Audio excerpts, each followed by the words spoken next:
kalikasan. Dahil kung sino mismo ang sakot na pagmanakaw sa kapandang bayan, ay sila din ang salarin sa mga batas na nagpapahintulot sa pagkakalbo ng mga bundok at paghaharap pati pagpatay sa mga kapatid natin katutubo para masakitaan ang mga likas na laban habang patuloy nang nalulunod sa kahirapan ang mga nasangabukan nila.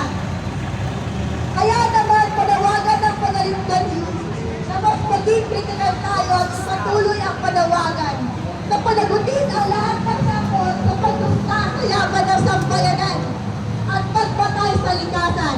Diba?